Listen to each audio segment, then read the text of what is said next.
ଏଇଟା ଭୁଲି ହେବନି।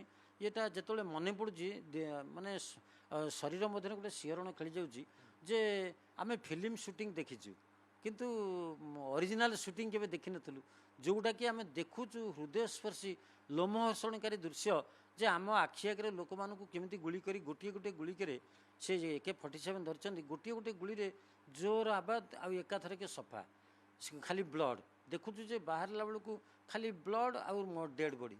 ସେଇଟା ଦେଖିଲା ପରେ ଆମର ଆମର ଆଉ ଖାଇବା ପିଇବା ବି 2-3 ଦିନ ଯେ କିଛି ଖାଇନୁ।